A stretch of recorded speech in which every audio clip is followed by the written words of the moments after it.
All right, and we are live.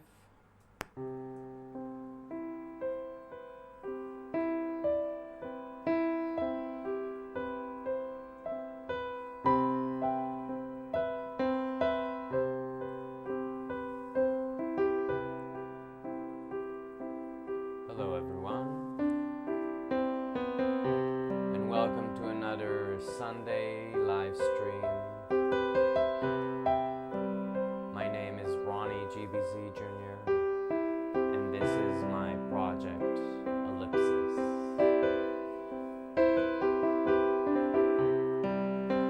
And I thank you so much for being with me today,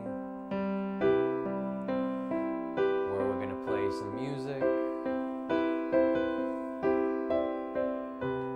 tell some stories about the times that I spent in the New Mexico desert with my school bus, Ellipsis.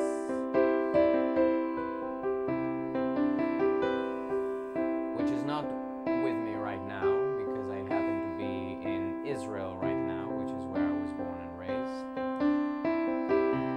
But my bus, Ellipsis, is waiting for me back in California.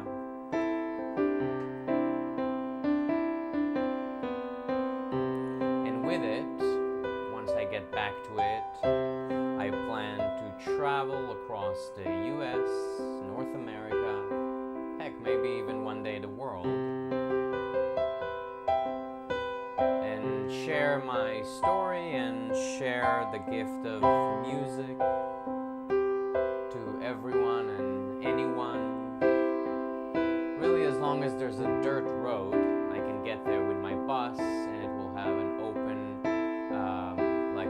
a foldable stage that opens up, and a music studio inside, solar panels on the roof, so I don't even have to be connected to the grid, and I can just share this music, which is, as we know, it's the international language. It's the one bridge that can connect between cultures and peoples and nations and opinions and arguments and whatever. I believe through the love of music we can at least get in the right mindset that we need to be in to solve all of the problems that we're dealing with as a society. But as usual, I'm already starting to get carried away here, so as you know, on Sunday I usually do more experimental type of music, maybe more meditative music, and we usually start with a focus exercise, so we're going to do that very soon. But I'm going to tell you first about what we're going to have today. As I said, I'm going to continue talking about that time that I spent in New Mexico back in early 2021, which was actually right after I bought my school bus, Ellipsis, and started living in her for the first time. And first time I've been a schoolie owner.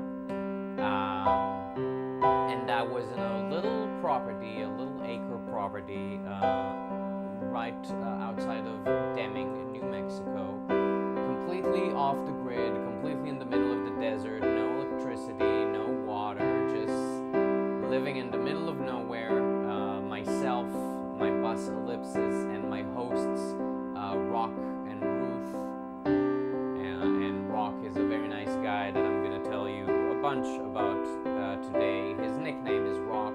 His real name is Tom, so I might be referring to him and using both of these names.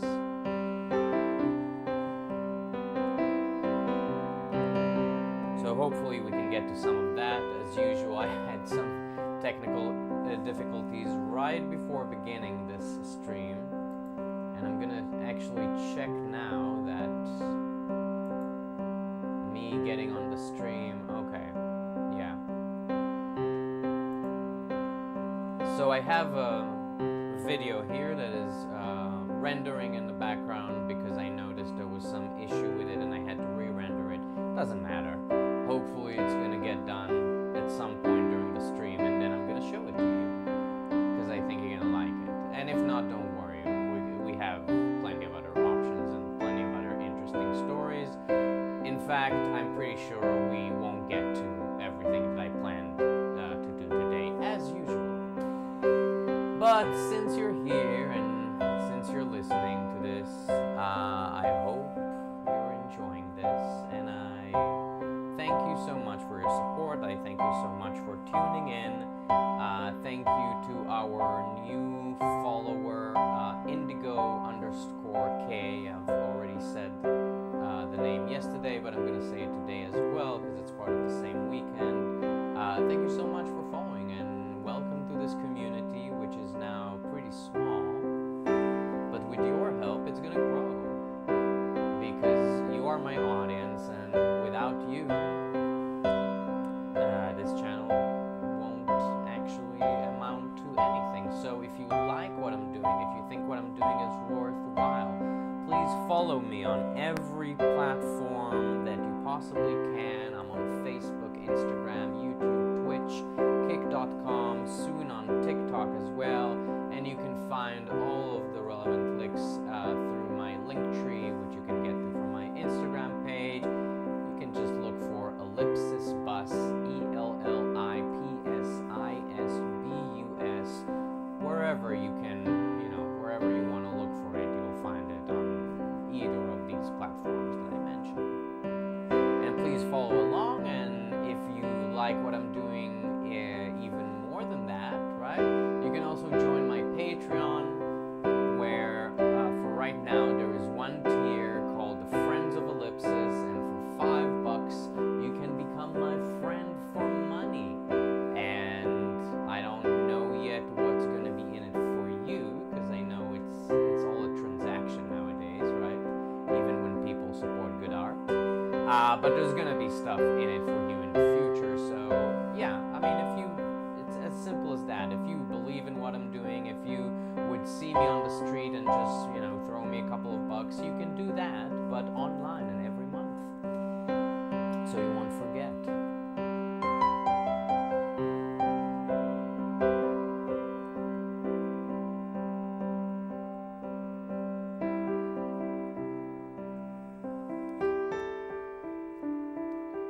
Start with a short focus exercise, and as you know,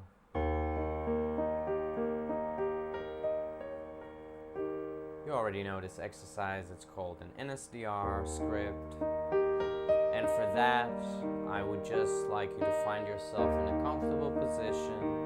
Either close your eyes or leave them open, it's fine either way. You can lie down, you can sit up, you can even walk around the house and do stuff, as long as it's nothing that is too mentally taxing for you, and you can really focus on your breathing.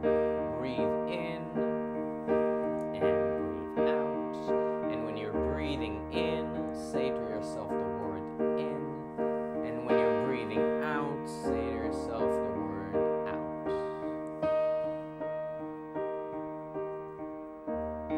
And next we're going to imagine that our consciousness is a bowl of liquid light that we can pour into different places in our body. And in your mind's eye, I want you to imagine that you're pouring this light into your right big toe. And what it means when I say that you're pouring your consciousness into your right big toe is that you're just internally imagining it, thinking about it, and just checking and trying to sense and feel how it's doing today. And the important thing is to do it with no judgment. There's no right or wrong. There's nothing to fix. There's nothing to do. Just ask your right big toe how it's doing today. And from your right big toe, we're going to move our liquid consciousness to the rest of the toes. So second toe, third toe, fourth toe, and fifth toe.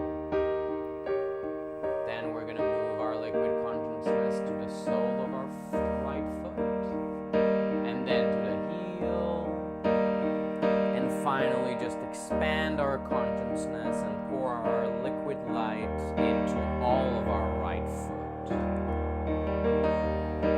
And from there, we're going to keep going up. So going up to your right calf, and then the right knee, and then the right upper leg, and finally, when we get to the pelvis, we're going to expand our consciousness once again to see our entire right foot.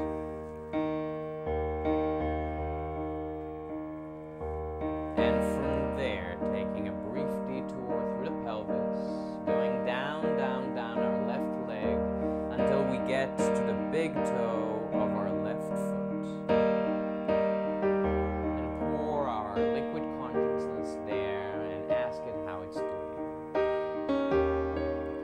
And briefly, after that, we're going to move on to the second and third and fourth and fifth toes.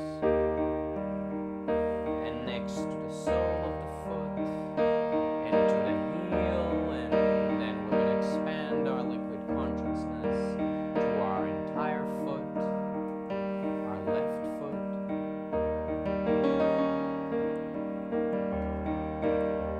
And from there going up to our left calf, our left knee, our left upper leg, and finally expanding our consciousness once again to see and feel our entire left leg.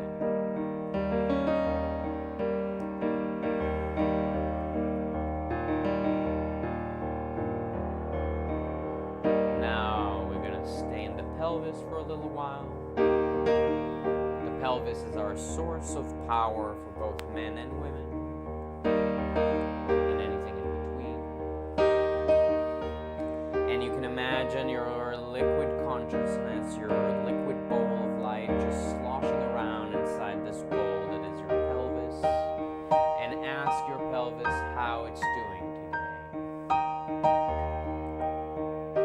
And from there, we're going to move up to our stomach, to our torso, our internal organs.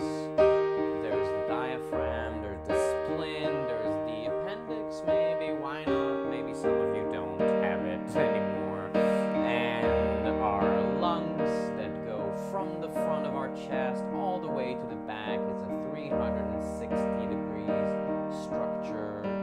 And of course our heart, and it's all protected by our rib cage and our sternum, our solar plexus, and you can go through all of these areas in your mind and just ask them how they're doing today.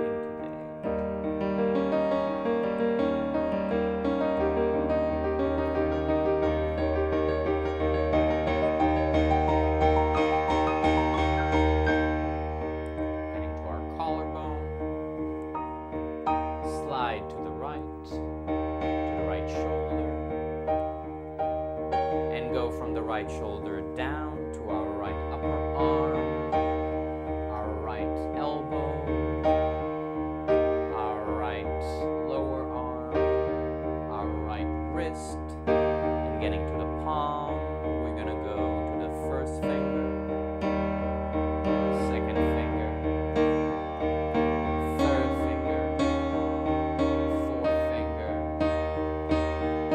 fifth finger, and finally we expand our liquid consciousness to see and feel our entire right hand from the tips of the fingers all the way up to the shoulder.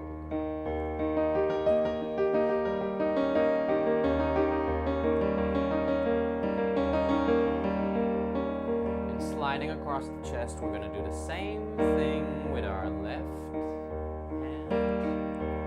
And go from the left shoulder down to our left upper arm,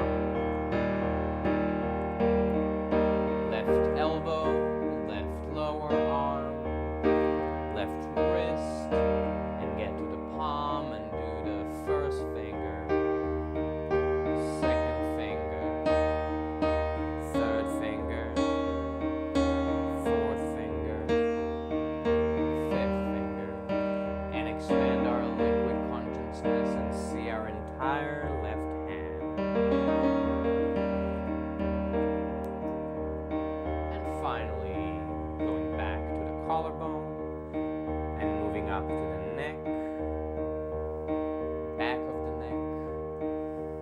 up to our head, chin, lower lip, upper lip, nose, bridge of the nose, and then right to the right eye, further right to the right ear, left to the left eye, and further left to the left ear. And once we're done with that, get to our forehead, our brain,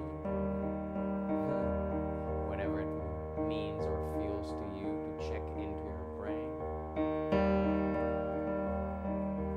And finally, we're gonna disentangle or detach our liquid consciousness from the very top of our head and lift it up into the air until it's a few centimeters or a few inches or whatever units you use above your head, and it's just floating around, floating above your body, and then you can spread it and pour the liquid consciousness into all over your body and just check how your body is doing today.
Cool. Okay.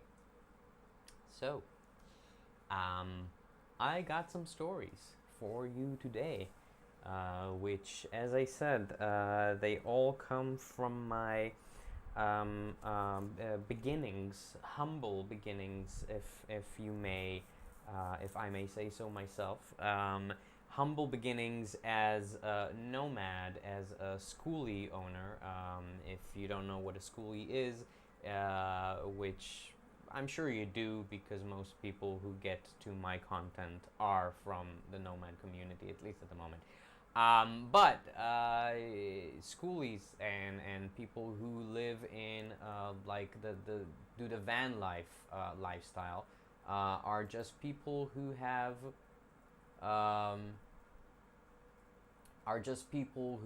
decided to live this like nomad lifestyle and live either in a school bus or a van and renovate it from the inside, and then hold on one second, I don't want to be distracted here, and there is this something that is distracting me.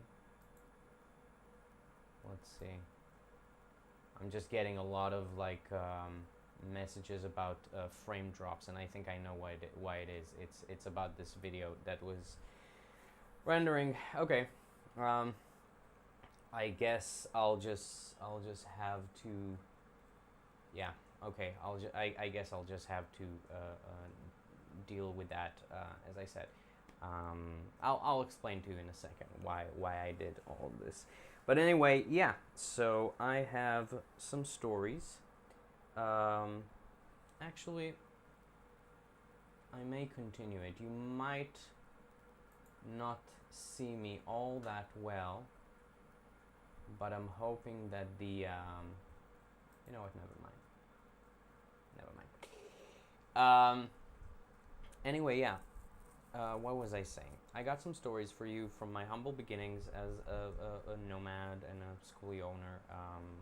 Not that where I am right now is so big and glorious that I can say that was humble, but it was in the New Mexico desert, and it was in this place called Freedom Fields, and what I actually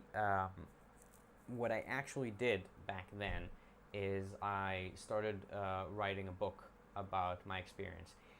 And this book has never actually ever been published, or you probably have never heard about it. I've never shown it to anyone. It's still in this like big unedited file on my computer, just waiting for me to get the time and the right mindset, really, to get to it and really sit down and edit it. Because I wrote it, but, and I'm sure if you happen to be a writer as well, you can identify with what I'm saying. I wrote it, but I don't necessarily know what I wrote in there. I just wrote it. It just came out of my system. And I actually remember that even back then, I was almost in a rush to get it out of my system. Like I would travel and I would have these big long days full of like going from place to place in my school bus Ellipsis, and driving to places that I wanted to get to, and having to deal with all sort of problems along the way. And then I would finish the day like finally in my bed. The good thing is when you live in a school bus is that your bed is always next to you, but still you have to get to the point where you can end the day, right, where you can park in a safe place and you can just go to sleep. And I would get to the end of the day and I would be in my bed and I would have to stay awake just in order to write down everything that happened, maybe that day or maybe the day before. I just had to get it out of my system. It's my way, it's always been my way of dealing with things in my life, writing about them. Usually text, like usually stories. It began as stories, then of course music, because I've been doing music forever. And eventually, and I wrote a bunch of other things in my previous life before the pandemic in New York. I've written plays, I've written screenplays, like scripts. But yeah, it's a way to, I think, artistic expression, you could say in general, is a way, primarily, of course, it's a lot of things, right? But it's a way for the artist to express themselves. And usually that expression comes, at least I can say from my experience, it's a way of dealing with something. It's a way of dealing with life. It's a way of like, you are the artist, the life comes to you, you absorb it, you process it, and what comes out is art. That's basically how it works. So, with that in mind, since this book is not available anywhere at the moment, I thought it would be kind of cool if I gave you like a sneak peek of this book, and I'm gonna read you. We'll see how far along I get. There's a lot of text here. We'll see how. We'll see if I get through all of it, and then I'm gonna show you some pictures and some videos as well. But for now, I'm just gonna read this to you because this was written in Freedom Fields. This was written in that place in New Mexico where I started building my school bus Ellipsis. So yeah, I think it's very interesting. I actually, this is me reading this, like generally when I read this to you and I'm reading this off the page here from my iPad, this is the first time that I'm reading what I wrote since I wrote it, which was like more than 2 years ago. So it's gonna be interesting. All right, Let's get to it, shall we?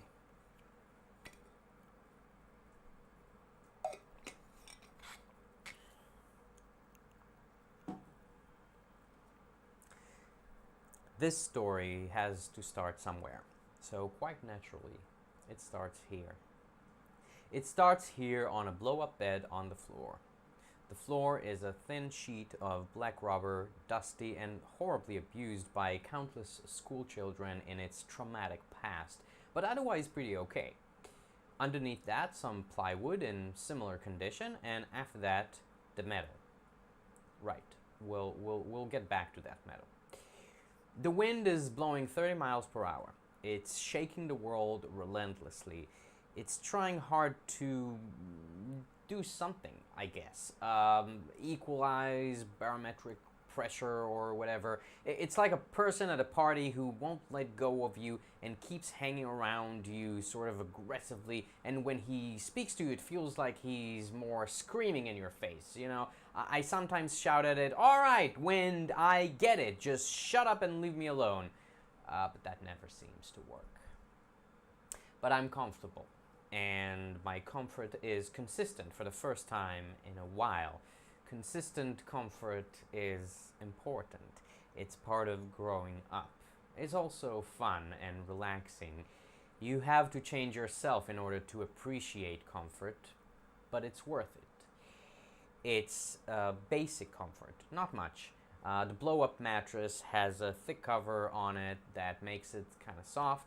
The girdle a few feet away is slowly burning away gasoline from a 15-pounder tank.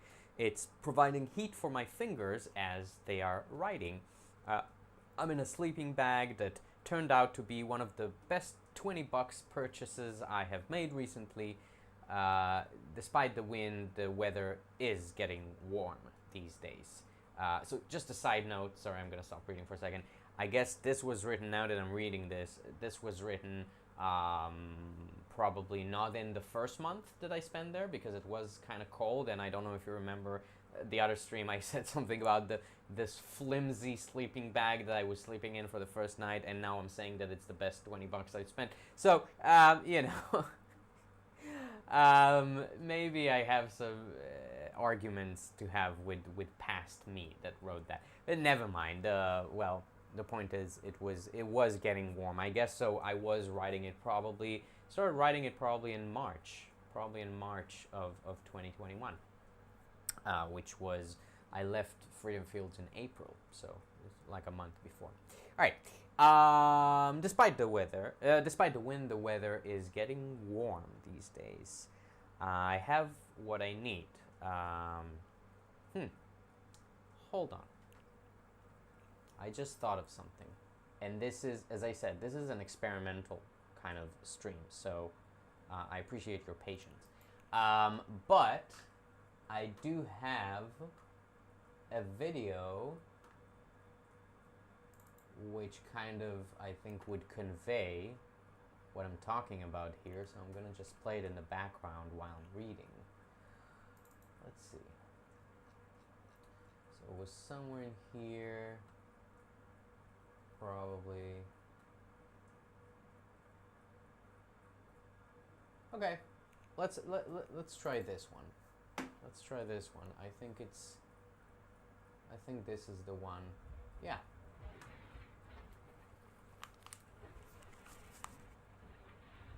So you can hear the wind in the background, and this is just from the back window of my bus. This is Freedom Fields. And you can hear some of the wind, and you can sort of get a sense of how desolate this place is, which is something that I've talked about in previous streams. It was something that was actually very, very good for me at that time, because I really needed the desolation. I really needed to be alone with myself and with my thoughts, because I've just experienced like a very dreadful year in 2020. I don't know if you're the same. You're probably the same. But 2020 was not a good year for me. Anyway, yeah. I'm just going to press play on it, and I'll just keep reading, and you can sort of watch the video in the meantime while you're listening to me read. That's cool, right? That's an interesting experiment. Let me know how it works. By the way, you have the chat function that you can write to me in the chat, whether you see it on YouTube, on Twitch, or wherever. And you can also, of course, leave a comment later. I would greatly appreciate it. That's also a great way to support me and help this channel grow. All right, let's play. So I have what I need. I have healthy, delicious food in the cooler Tom lent me. I make myself a big salad every day. A lot of my clothes are still packed, but anyway, I won't need most of them until the summer.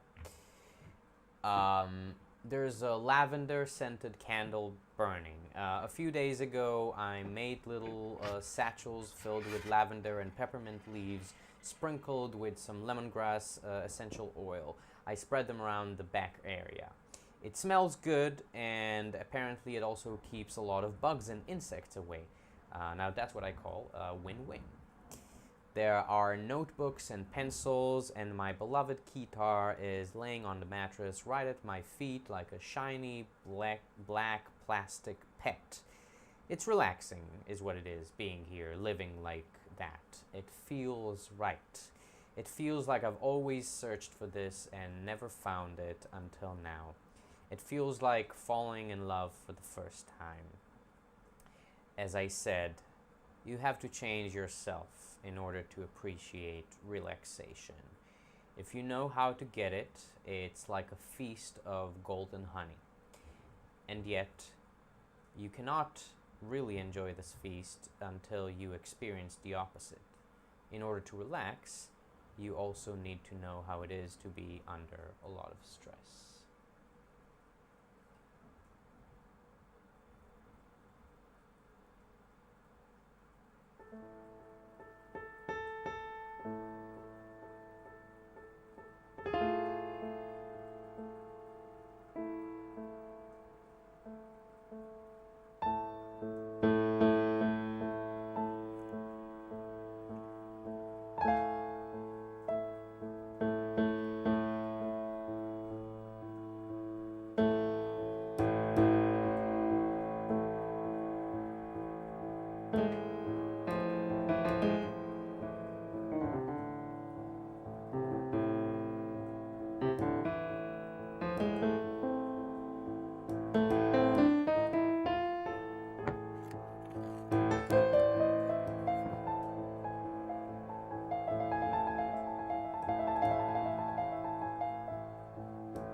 Oh my god.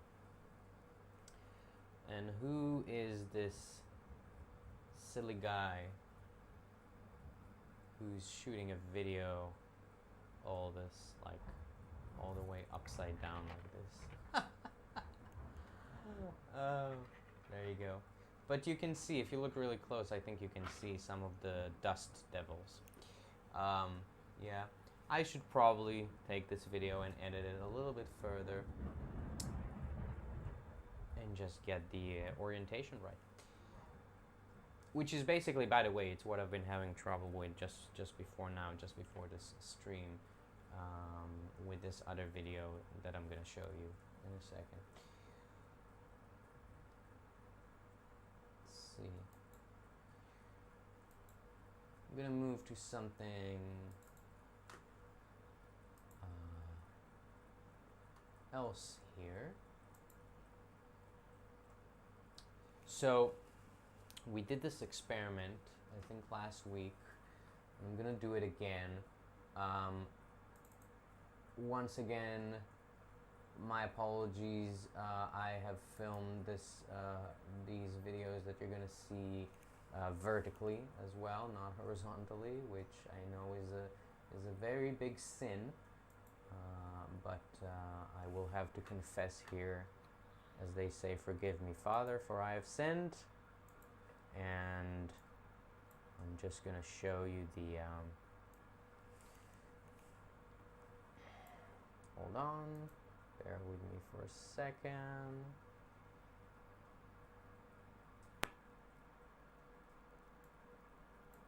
So I'm just gonna show you this video. I think I mentioned this last time, but and I also mentioned it a little bit today. The first time, the first night in Freedom Fields was very, very cold, and then the nights after I would light myself a fire to warm, and I'm gonna show you the video of that now because I just wanted to film this fire, and there was something about the burning, right? The burning embers, which was very captivating for me. So we're gonna watch that now, and I'm gonna play music in between. That's hopefully I'm gonna continue playing on this idea with this scale that I like so much, with this minor third at the end, which gives it a very Arabic Middle Eastern sound, which for me, and you know, I was born and raised in Israel, and I do know the Arabic language and culture as well, and it always, this Arabic scale always reminded me of the desert, so this really fits in to what we're gonna see here. So there's gonna be a video just watching the fire burning, and then later I filmed another one where you just see the embers after the fire has already died out. So let's give it a go. Hope you enjoy that.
Look, don't expect me to be linear.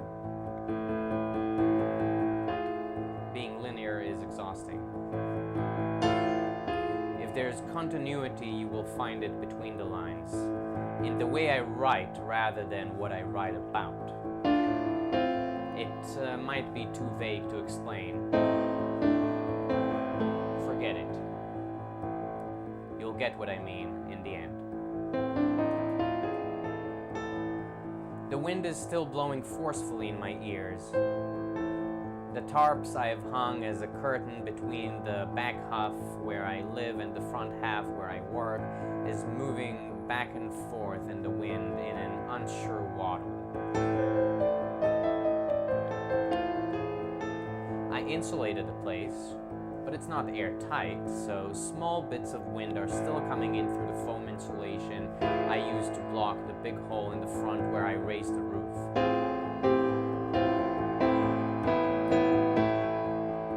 It is just a temporary solution, of course, until I can really get to work on the roof. It's okay at blocking most of the wind out, but it does let some squeaking a lot as it does. So blowing wind and squeaks occupy my soundscape at the moment.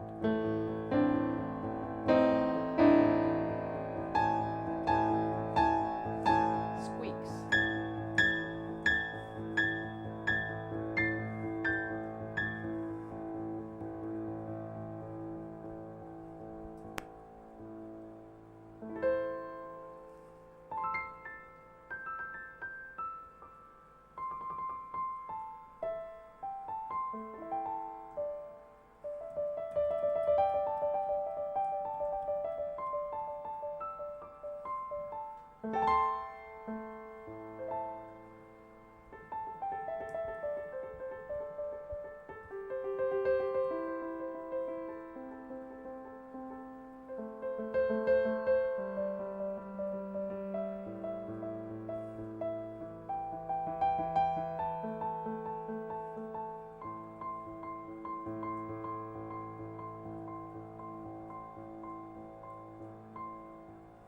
I really wanted to work on the underfloor storage compartment this week, but the wind has made it impossible.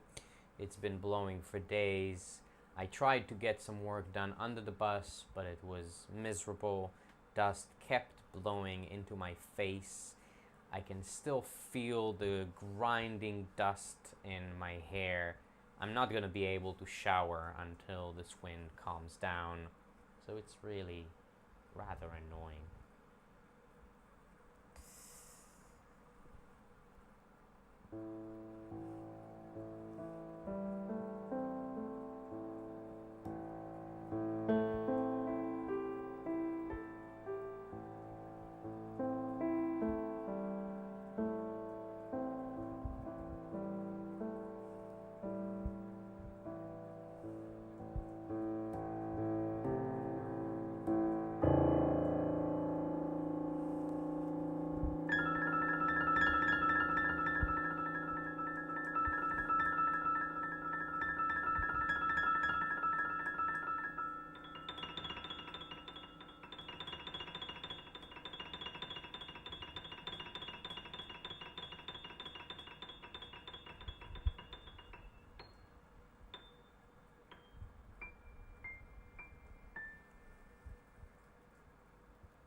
So there you go.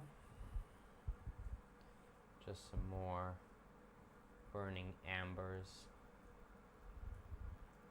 And once again, the video is filmed vertically. Sorry about that. But I hope you can sort of grasp the beauty of it.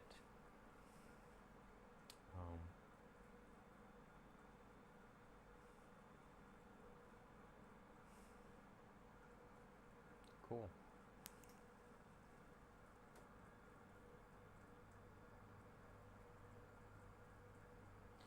So while it's ending, I'm actually going to continue reading here because what I'm going to continue reading here gets into this story that happened to me when I was there in Freedom Fields. And I actually have some pictures from this story as well. So let's see if I can read this to you and then also show you some of the pictures so you get a better kind of understanding of what happened. Basically, what happened is that when I was there, because I was a guest there, I tried my best to help Tom, or also known as Rock, with a bunch of stuff that he needed to do on his property. And one of those things that he told me from the start that he wanted to do is fix his water well, because there was a water well dug into the ground in his property, but at some point let me see if I can remember what exactly he told me that happened. There was some point where something happened and the cable that was connected to the pump was dropped into the hole of the well. And you're going to see that hole in a second. It's actually not like, if you've never seen wells on a property before, which I haven't, to be honest, until I got to that property. As I mentioned before, I'm a city boy. I grew up in a city. I never knew like how it is to live in like rural areas and like big properties with wells in them. So the hole is actually very small. It's just like, about yay big, right? So it's not like a big well like you might see in, like you might imagine in, like, I don't know, from some sort of a medieval story about a Shakespearean town or whatever. It's like it's just a hole in the ground, and the cable was dropped inside, and the pipe that connected to the pump that was supposed to lead the water up from the well, that was still connected, and theoretically, right, you could pull the pipe in order to bring the pump back up, and then when you brought the pump back up, you'd be able to reach the cable, right? But this turned out to be very, very hard, and Tom knew that it was going to be hard, so he knew that he would need my help. Yeah, and I'm just going to read you, so let's put a picture here on the screen, and which is this ladder that we used, and we set it up on the ground. Well, I mean, and now you can, okay, this is spoiler alert, right? But the pump is already up, but before it was just like the pipe just going down into the well. And I'm gonna just read to you what I wrote here. So,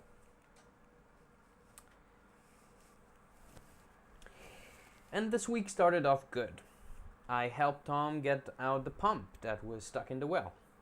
The thing is, Tom has a well in his property drilled about 200 or 250 feet deep.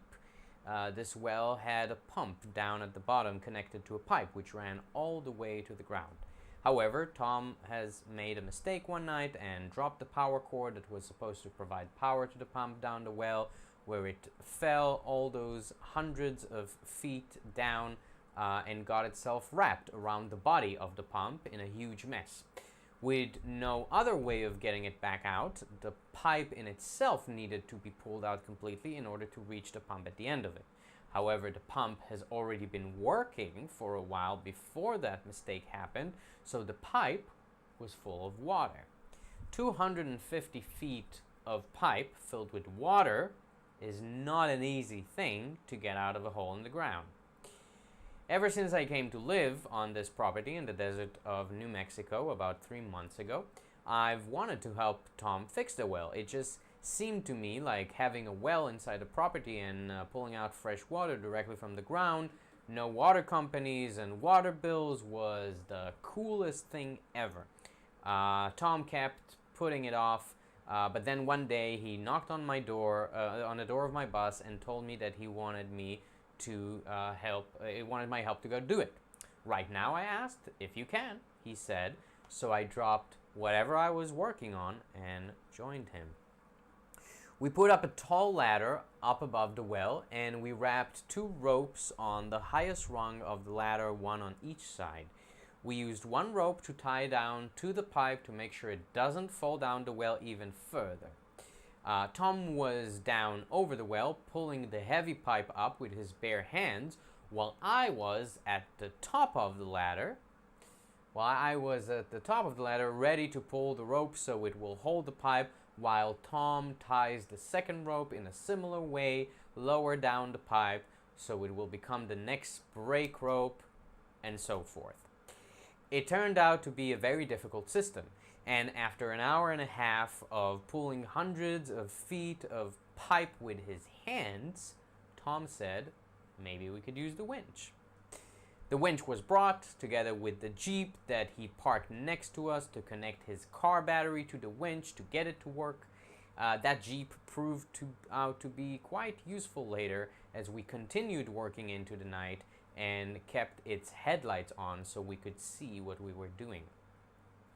The winch was hung on top of the ladder, and now it was used to pull the rope tied around and around and around the pipe. The second rope was used as a brake. We still had to keep untying and tying the ropes every time we made several feet of progress in getting the pipe out of the well. And then we got stuck.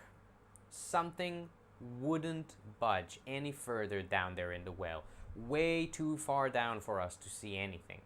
Tom would try to pull out on the pipe and wiggle it around. It didn't help.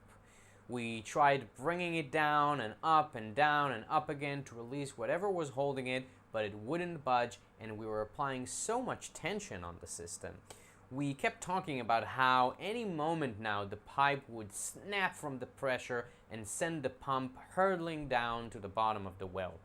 We kept bringing it down and up until after about an hour, something released down there and we managed to pull it through. We were so happy and excited. We kept pulling the pipe up and up, making fast progress until we hit another block. The second block took almost 2 hours to go through. And by the way, just a side note, yeah, these times are correct. I'm not just exaggerating for the drama. Like, we've spent a whole day just getting this thing out of the well. It wasn't an easy task at all. And the thing is, what we've thought about later, that when you lay down this pipe in order to create a water well, right? And once again, I didn't know any of this. I just learned it from Tom, basically explaining it to me, right? That the guys who do it, right? They dig a hole in the ground and then they put this pipe in and they put it in sections. And the sections are connected, and it's supposed to be kind of a smooth connection, but sometimes there are little differences. And if you have something inside that is just like very, very wide, because it has, remember, the pump had the rope, the power cord rope cable wrapped all around it, so it was very thick and it was grabbing to the sides of the walls of the well. And when we got to these separations between the sections, it would just get stuck, right? So, okay. Yeah, moving on. There's not a whole lot left, so yeah. Until we hit another block. That second block took almost 2 hours to go through, and until we got through with it, it was already getting dark. We pulled some more and hit a third block, spent another hour on that, and by the time we finally started seeing the pump emerging with our flashlight shining down below, it was already completely dark outside and windy. Yeah, did I mention the wind already? Well, it started right when we were seeing the end. That was why, despite the cold, we kept going, seeing victory in our grasp. And we pulled and we pulled. We almost cut it close with the tension. In one place, the pressure from the rope almost tore the pipe. But finally, the pump came out in all its glory. It had 200 feet of plastic power cord and the remnants of a failed rope all mangled around it. Still, it was glorious. There is something to this life about being relentless. Sure, Tom could have brought a professional to do the job. A professional would have better tools, but that would cost a few $100s. Tom didn't have the money, and I could emphasize. I had no money for that either. Not that I had to have it, it's not my property, but that's beside the point. I was never poor, but I was also never rich. Meaning, I understand what it means when someone cannot just spend hard-earned cash, even if the expense is worth it. I'm not even talking about wasting money. I'm talking about necessary things, things you have to do in your life, and you can't allow yourself the convenience of simply buying a quality tool or getting an experienced professional on your side because it's just not feasible for a meek budget. So you have to make do with what's there and get creative. This is how I've lived my adult life. It's called grit. It's a quality that a person has to learn in this life. It's a beautiful word, grit, that sounds as dirty as the concept it describes.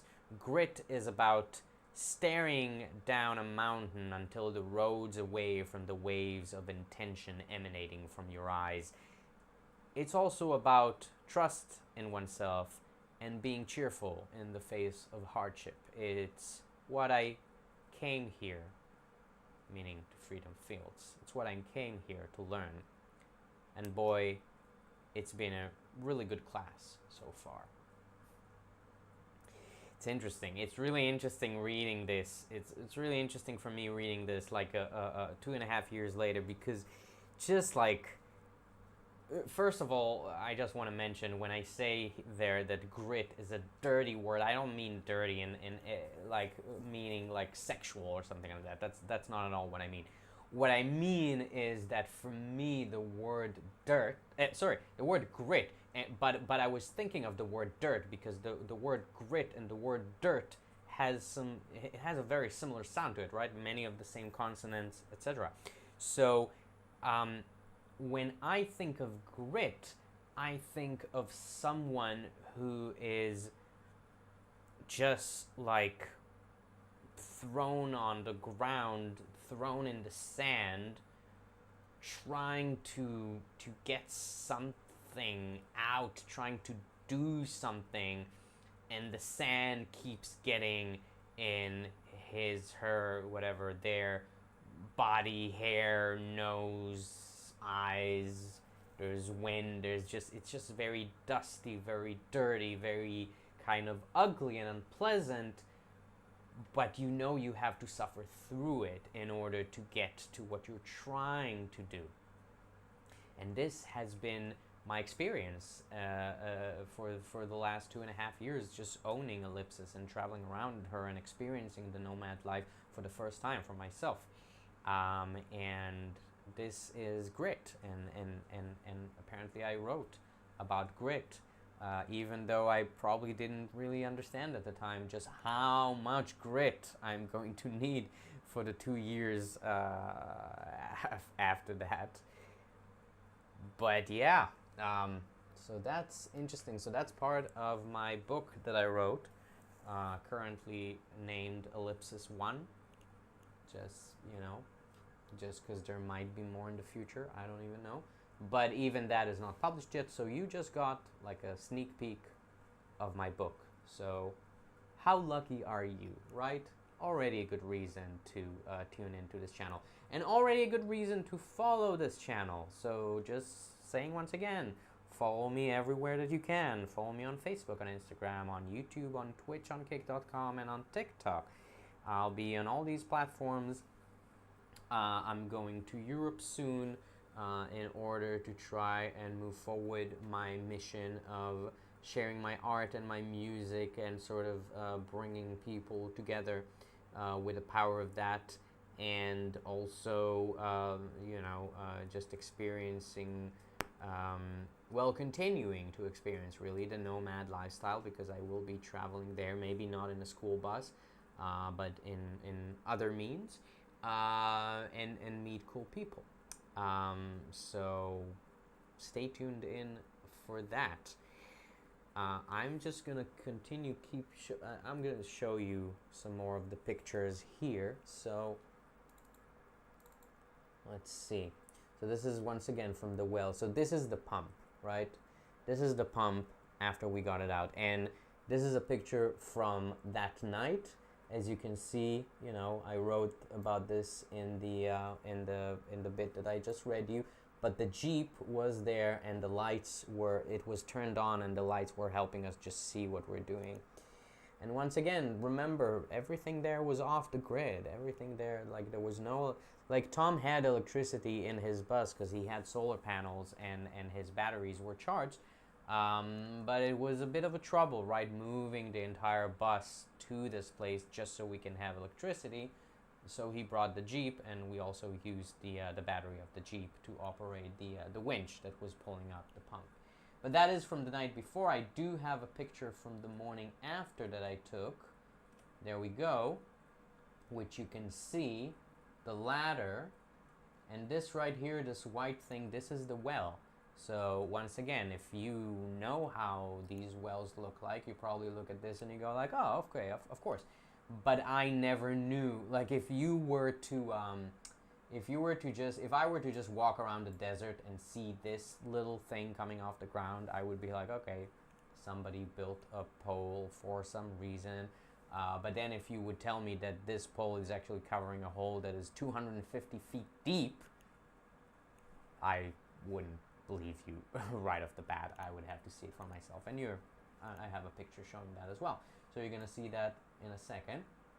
But you can see this is the water pipe that has seen some beating, and it's going down through here, and then there's the winch, and the cable is connected to this rope tied around the pipe, and we would pull it up with the winch, and then once it got all the way to the top, we would stop the winch. We would put another rope, as I said, right in the bit. I just don't know if it was this clear, so you can see it here for your own two eyes. We would tie another rope to serve as a brake, and then we would take this rope and tie it down and bring it up with a winch again, and so forth and so forth and so forth, again and again and again, until we got the whole thing out. And just look at that.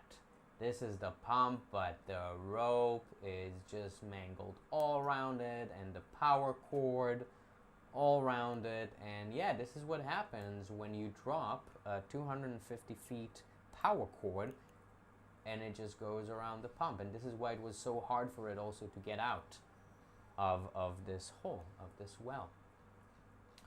So let's move on. Just one more picture of that, and another picture of the pump just being out of the ground, just hanging in the air. And this is the hole. I promised you a hole, and there's a hole. And it's 250 feet deep. You can just believe me on that. You can't see it in the picture, but it's just a hole going down the ground, as far as the eye can see. So this is the well. Right. Well, okay. Some damage to the pipe, and then we tried, and then we lowered it again with a new power cord and everything, and we had some issues with that, and we had to buy a new pump, and that's a continuation of the story that's not necessarily relevant to what we're talking about. But oh yeah, and then we have a little video where we can see water starting to come out for the first time in many months. That the thing was stuck down there.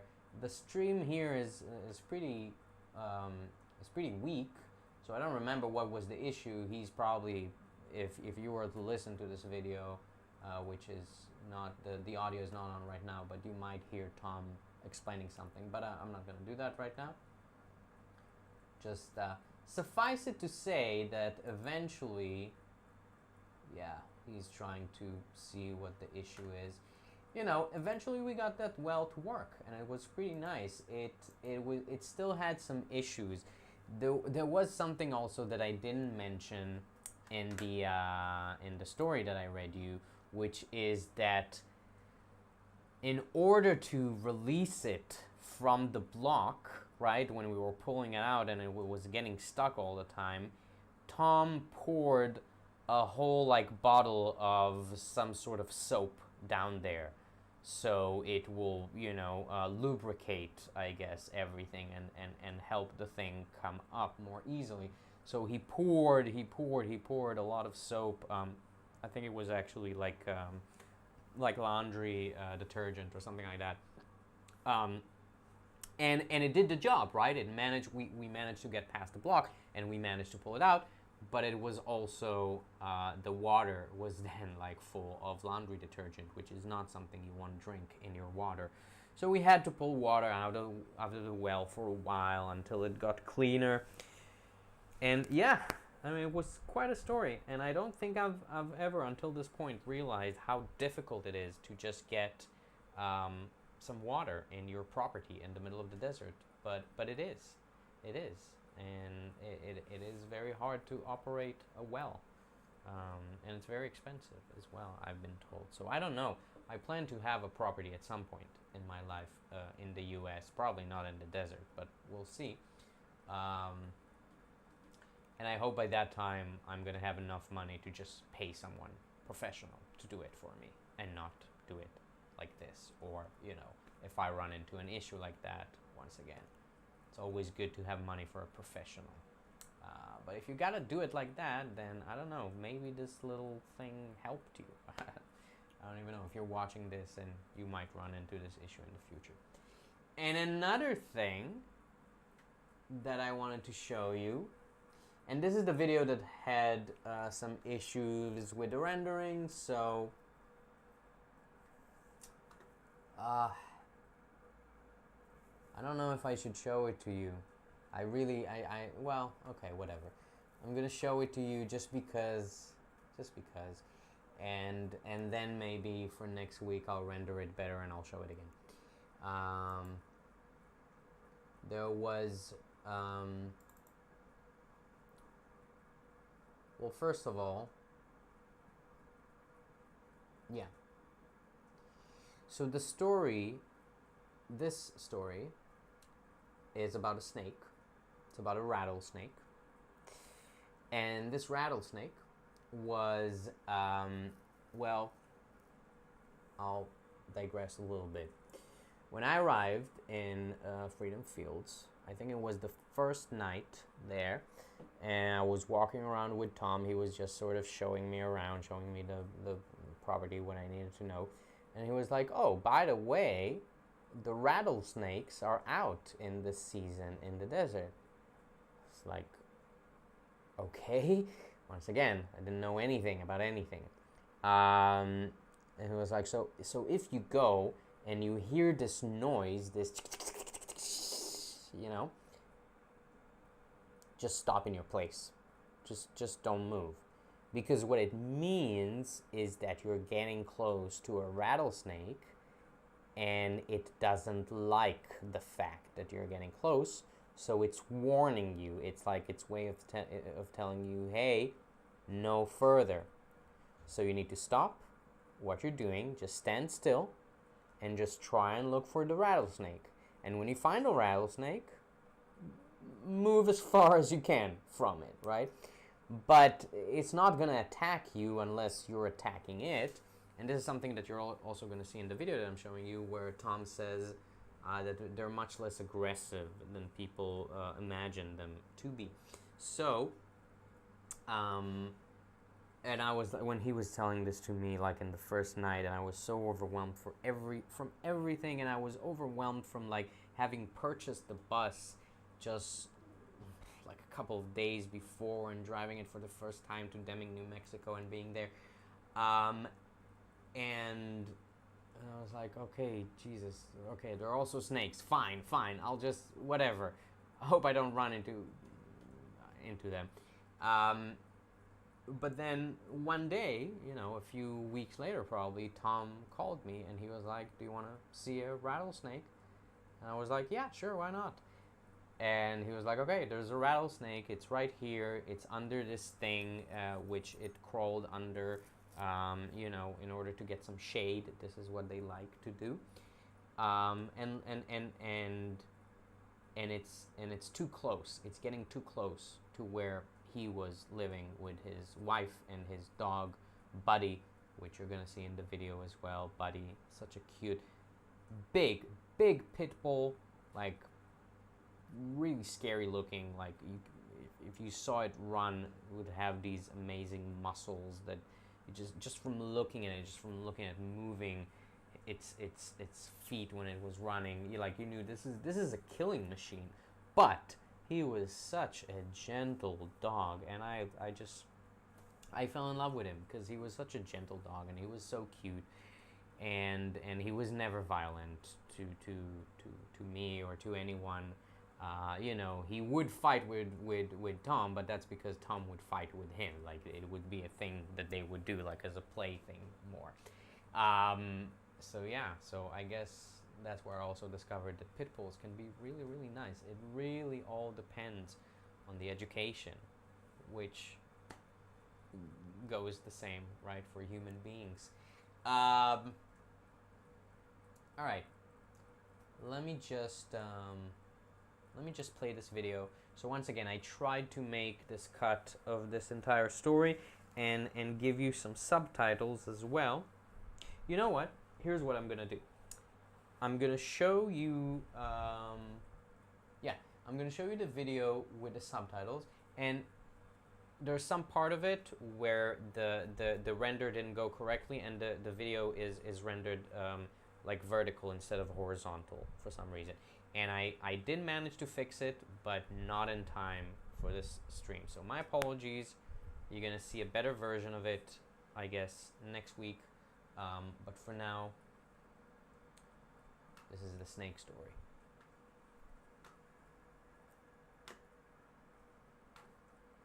All right, let me share my screen first. There we go.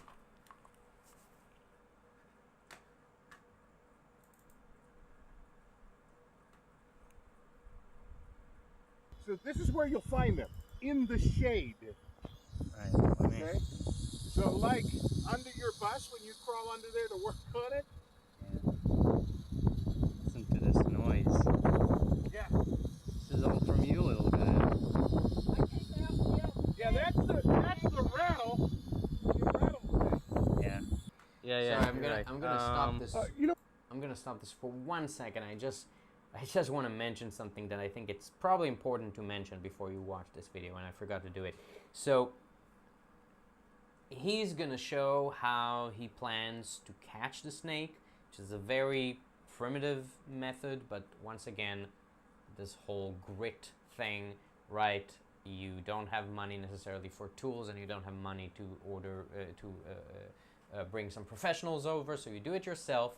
And he did it with some PVC pipe and a cable that he put through to make like this noose, so he could reach the snake from afar, catch the head of the snake with the noose, and then carry it to somewhere where it wouldn't disturb them. Now,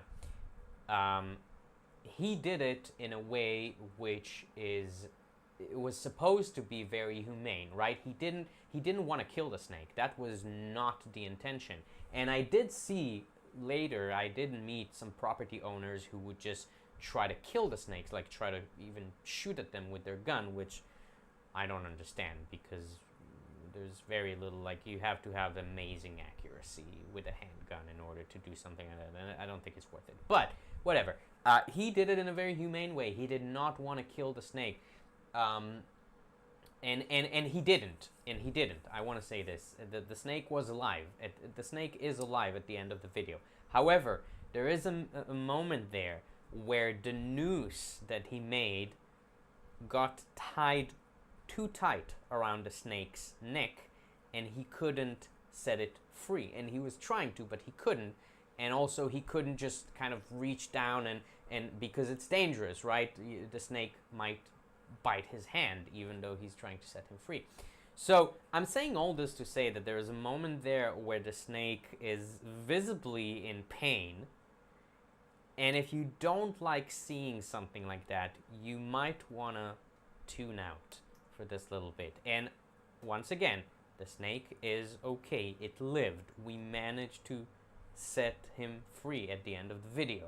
So don't worry about that. The snake is fine, but there is a moment there that might be a little difficult to watch for some of you, and maybe for some of you it's fine, so whatever. But I'm just gonna say this. Yeah, I'm gonna put it from the beginning. It's not a lot. So this is where you'll find them, in the shade. Alright, let me. Okay? So like under your bus when you crawl under there to work on it. Listen to this noise. Yeah. This is all from you, little guy. Yeah, that's the rattle. The rattle thing. Yeah. Yeah, you're right. You know what? Go get one of the little ladders. I can stand on a bucket. There you go. You can stand on a bucket. You know what happened if I stood on a bucket? Yeah, well.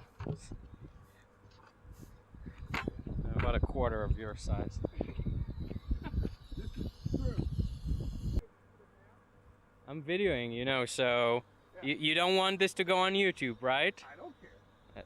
No, I mean, you don't want this to go on YouTube as a, Oh, I got bitten by a snake, oh no. Yeah. Okay, so this is long enough that if I were to poke him with it and he were to lunge at it, Yeah. he's not going to get me. Uh-huh. So the next thing you do is you take a piece of 1/8" cable Okay. and you loop it through your piece of PVC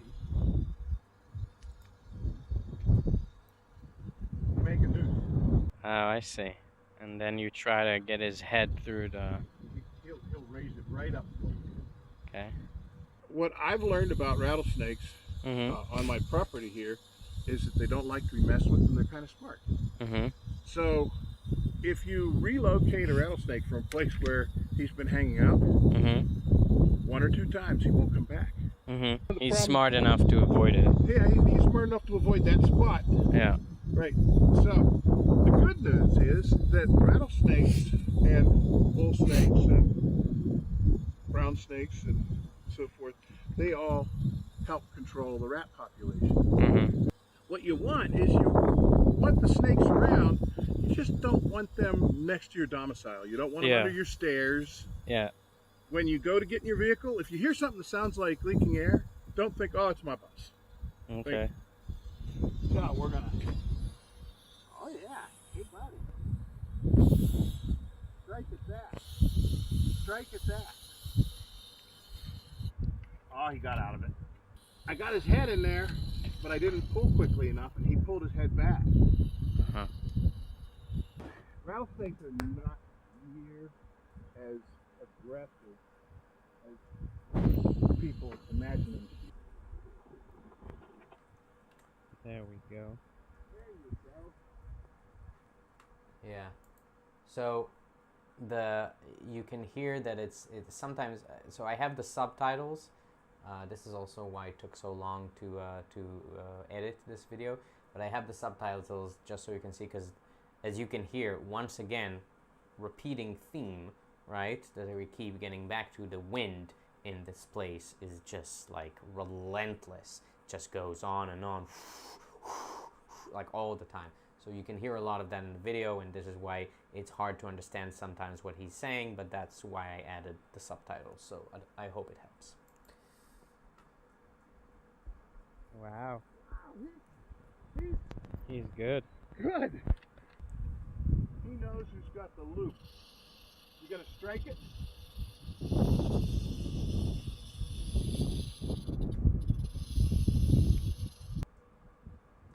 Yeah, and now you can see the video is tilted. Yeah. Once again, I'll fix that. Damn. Wow.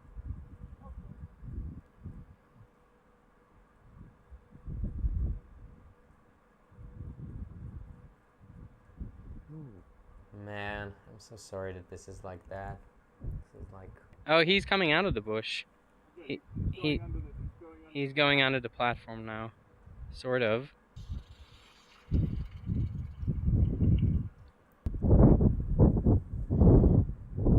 Yeah, now he's catching it finally after a lot of attempts. There we go. Look at that. Look at that. Oh my god. Wow. Oh my god. Look at the size of this thing also.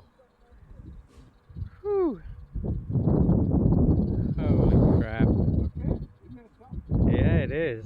Wow.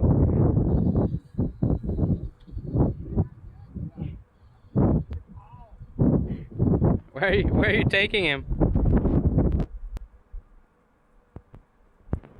Just now let he him go. can't- He'll figure it out. Now he can't let it go. The noose is... If you just pull the PVC pipe, Yeah. will that loosen the grip? Not like I can reach down there and it won't release. I'm pushing the close cable. And you can hear Buddy, the dog, just yapping in the background. Help me out here. I'm gonna get back to this sentence that he just said. We'll get pliers. Yep.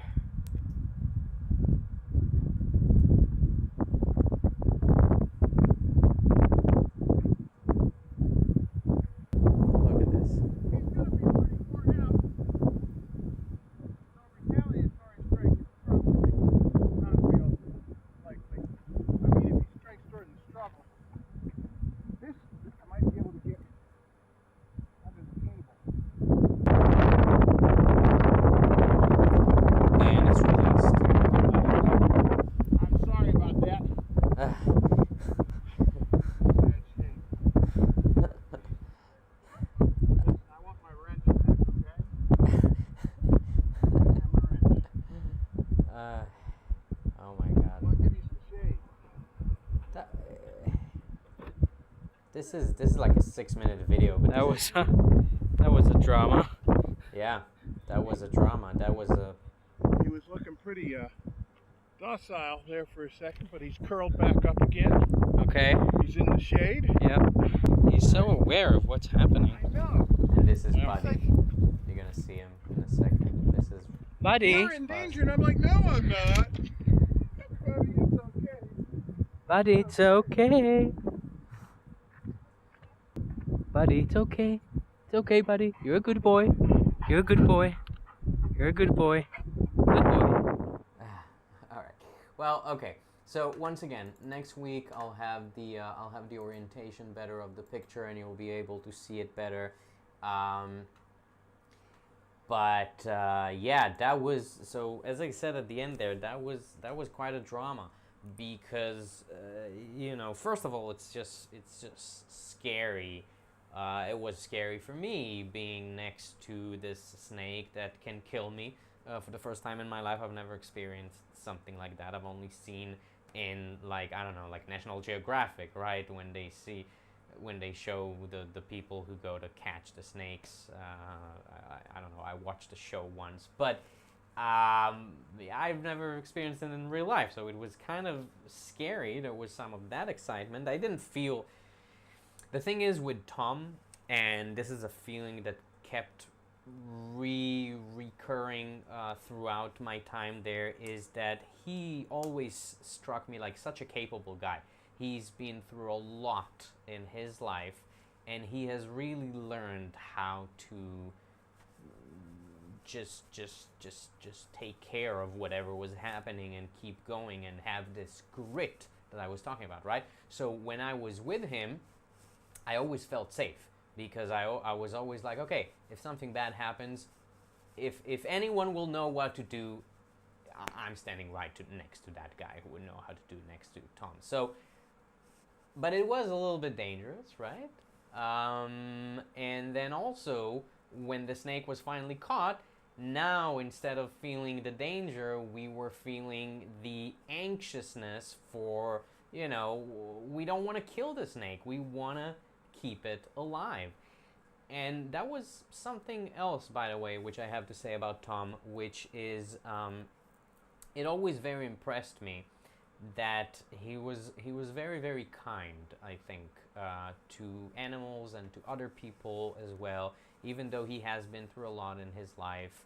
And he was also, you know, he's a very religious person. He's a religious Baptist Christian.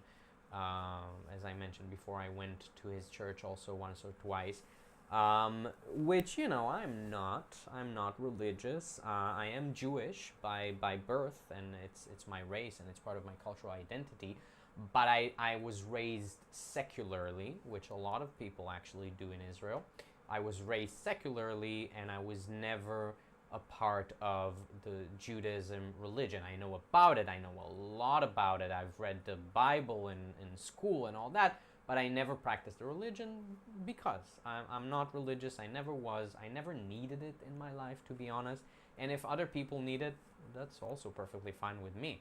I just didn't find particularly that I ever needed religion, and I've gotten some things from different religions that interested me. Maybe some stuff from Buddhism, maybe some stuff from Judaism, maybe even Christianity, Islam. I don't know, but I never really felt the need to be religious and to practice the religion. But Tom is, and in the video, you can, when he's struggling to release the snake from the grip of the noose, he's like in exasperation saying, "Help me out here, Lord. This is one of your creatures." And when I heard, even for the first time that I heard him saying it right at that spot, I was kind of, I don't know, I was struck by kind of the beauty and kindness in this sort of a sentiment, and this sort of a way of putting things, and the real desire that he had for this snake to live, just because it was a living thing that, based on his belief system, right, belongs to the Lord, to God, and even though the phrase says, "God giveth, God taketh away, blessed be the name of the Lord," or whatever the English translation is, it's obviously some things in nature die, but he didn't want to be the one to kill one of God's creatures. And he was always like that, right? I remember this one time that we drove in his bus, or in his Jeep, and unfortunately, right, and this could happen to anyone, this pigeon walked into the road and he ran it over, right? Because he couldn't stop in time and just ran it over. And he just looked at the back mirror, like seeing, after the fact, and he just went, "Oh, I'm sorry, Mr. Feathers." It was touching, because he genuinely cared. He genuinely cared about animals and about people as well. He was still is. I mean, of course, he's still around. I'm still in touch with him every once in a while. He added me on Facebook recently, which I don't think he had a Facebook account before. But very kind guy that really opened up his home to me, really opened up his heart and his family to me. And for 4 months that I spent there in Freedom Fields, I really sort of, I don't know, I guess, I don't even know how to say what I came out of this experience with. I think, once again, going back to this word of grit, I think I got a sense of, like, how, what's in my future, what's that this is going to be hard, that this is going to be a very difficult project that I'm getting myself into, way more difficult than I've ever imagined, and that I would need a lot of grit to follow through with it. And I still do, by the way. It's still, the project is not done. It never will be. But with the grit thing, right, if you just keep doing it, I don't want to say that it gets easier. It's always hard. But you gain more confidence in the fact that you are able to do it. And just looking at Tom living the way that he lived in the middle of the desert with not a whole lot, and battling the elements, and fighting the wind and fighting the cold, and having to pull out this pump that was stuck in his well for like 7 to 8 hours until he managed to get it out. and taking care of the snake and managing to catch it and release it and all that. It's just you have to have a lot of grit in situations like that, and have this confidence that you're gonna get through the situation. And I think that's probably what I came out of this from this experience with this idea that if I just learn this grit thing, I can get through anything. And there were a lot of things to get through in the story, but we're gonna get to it. We're gonna get to it. Don't worry. We're gonna get to it as long as, once again, you support this channel and you keep enjoying my streams and what I'm saying. And please, by all means, feel free to leave me a comment telling me what you liked about the stream, what you didn't like about this stream, how I can make it better, or if you just want to share your stories, which I would also love to hear, please do so in whatever platform you feel like. And as this is the end, and I realize I have not played a lot of music today, we're just gonna play something. I'm just gonna play something. Let's see. What do I want to play? I know exactly what I want to play. Oh wow, it's amazing. These things just come up. Which is one more thing I wanted to mention actually, just before I get into the music part. Which is that this session, this stream, as you might have noticed, is a little bit improvised. I had some ideas of what I wanted to do. Maybe some of them didn't work this well because of the issues that I had, but this is life. And it's improvised. A lot of it is improvised, and I don't even know what's going to happen in the stream before I start it.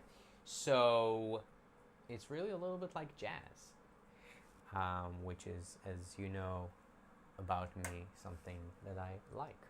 So with this idea, and with all this talk today about the desert in New Mexico, we're gonna play Desert Air by one of my favorite pianists, Chick Corea.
All right.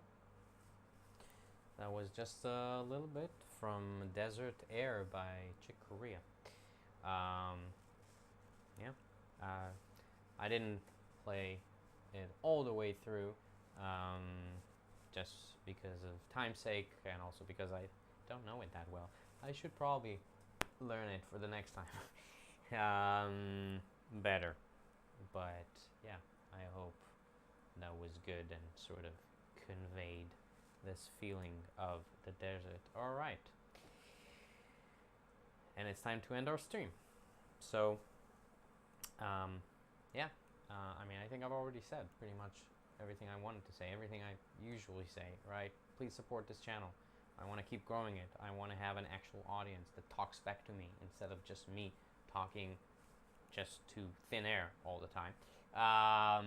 So please, if you're watching this, I know you are there. Just follow me on Facebook, Instagram, YouTube, Twitch, kick.com, TikTok. Just look for Ellipsis Bus, ELLIPSISBUS. If you go to my Instagram, through my bio link, you can get to my link tree and you can see all of the links that you need to all of the channels that you need, including the link to my Patreon, which you can use to support me and make sure that I keep doing this thing. If you think it's worth it, please do so. $5 a month, you can become a friend of Ellipsis, which is gonna have a lot of perks in the future. I don't know yet what they're gonna be, and you don't know either, but we're gonna discover it together, and we're gonna improvise together, and we're gonna do this thing and keep it going throughout Europe, where I'm gonna travel next, and then hopefully get back to the US sooner rather than later. I'm really in the last steps of submitting my visa, and then hopefully in a few months I'll get approved. We'll see. And I can continue this thing, right? And I can continue doing this, and I'll stream all throughout. So please always tune in on weekends, on Saturdays at 12 p.m. Eastern Time, and on Sundays 11 a.m. Eastern Time. Those are New York times, so make your adjustments based on wherever you are in the world, the time differences, and so on. Thank you guys so much for your support. Tune in next week, next Saturday. Keep following along, keep experiencing life, keep having grit. Whatever it is that you're going through, have grit.